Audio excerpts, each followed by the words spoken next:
SpaceX mau IPO dengan target raise 75 miliar dolar. Itu lebih dari 2,5 kali lipat rekor IPO terbesar sepanjang sejarah. Valuasinya 1,77 triliun dolar, lebih besar dari Tesla. Mau tahu detailnya? Tonton sampai habis ya.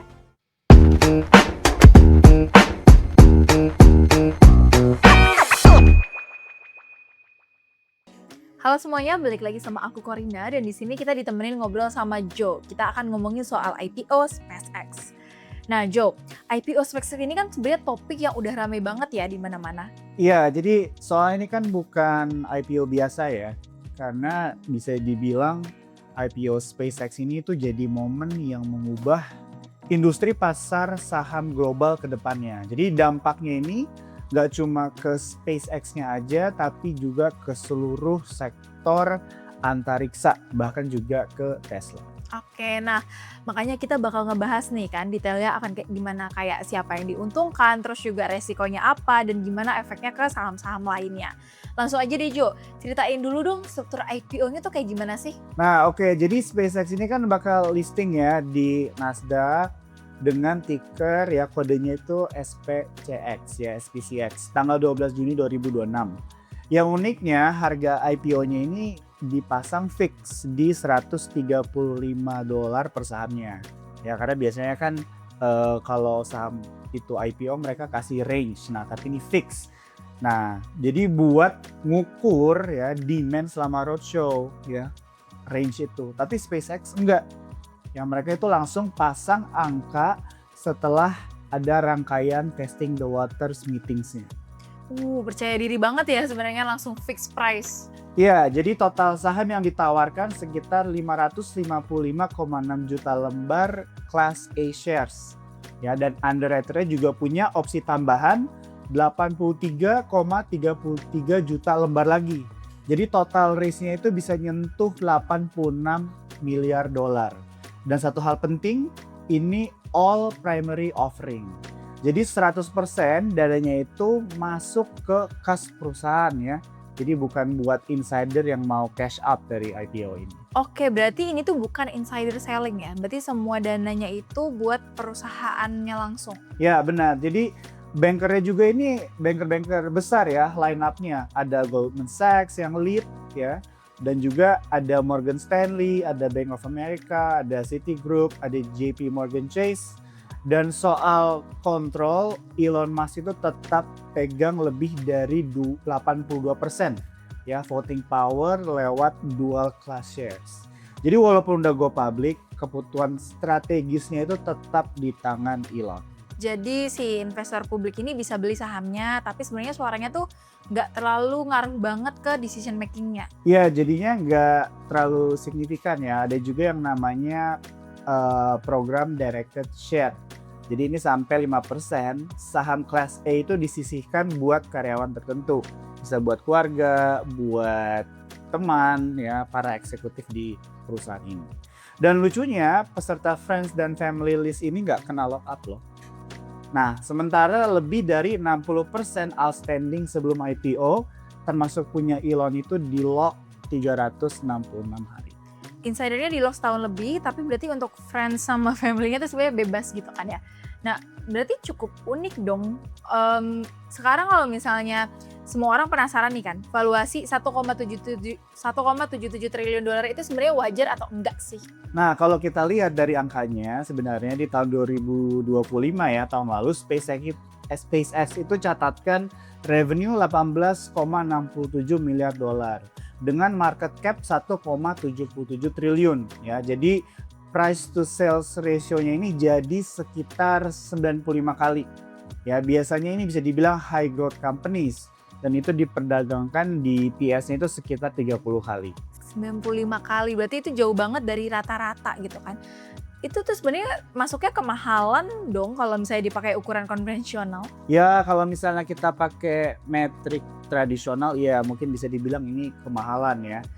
Apalagi perusahaannya juga kalau kita lihat itu masih rugi sebenarnya. Net loss-nya itu lebih dari 4,9 miliar dolar di 2025.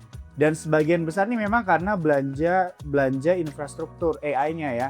setelah merger dengan XI. Terus sebenarnya apa sih yang bikin investor itu tetap mau masuk di harga segitu? Nah, jawabannya itu sebenarnya ada di Starlink ya. Jadi unit internet satellite SpaceX ini yang jadi money makernya ya, atau bahasanya dibilang mesin uangnya juga gitu. Jadi Starlink itu sekarang udah punya lebih dari 10 juta subscriber di 164 negara.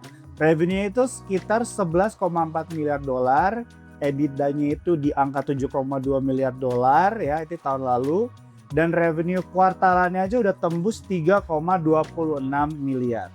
Oke, jadi sebenarnya Starlink aja yang sebenarnya tuh udah bisa justify valuasi yang lumayan gede ya. Bisa banget. Kalau misalnya dipisah, Starlink itu sebenarnya udah bisnis yang sangat menguntungkan ya. Sisanya kita bisa bicara soal peluncuran roket, ada kontrak pemerintah, dan tentunya ada potensi space economy di masa depan. Dan kalau misalnya kita lihat juga Morningstar itu sempat mengatakan ya, menempatkan fair value SpaceX itu di 1,1 triliun sampai 1,7. Nah, ini artinya harga IPO di 1,77 triliun ini kan sedikit di atas range mereka ya. Jadi Morningstar juga bisa dibilang enterprise value SpaceX itu sekitar 45% di bawah valuasi pasar private terakhirnya. Dan kemungkinan besar mereka anggap saham ini overvalued dalam hampir semua skenario. Paling enggak untuk jangka pendek. Jadi menurut Morningstar agak kemahalan. Tapi pertanyaannya siapa aja sih yang udah antri sebenarnya buat masuk? Nah, jadi yang bikin IPO ini makin seru itu line up institusinya. Ya, BlackRock itu dilaporkan lagi pertimbangkan ya untuk investasi antara 5 sampai 10 miliar dolar. Nah, kalau ini beneran terjadi, ini bisa jadi salah satu alokasi IPO tunggal terbesar dalam 25 tahun ke belakang. 10 miliar itu dari satu institusi, berarti itu gede banget dong. Ya, dan gak hanya BlackRock aja ya, ada Saudi Arabia Public Investment Fund atau PIF, dan ini juga dikabarkan dia siap suntik gitu ya, 5 miliar dolar sebagai anchor investment buat jaga kepemilikan mereka sekitar 1% dari dilus. Kalau pemain-pemain segede gitu tuh udah siap masuk, berarti demand-nya juga kan emang kuat ya.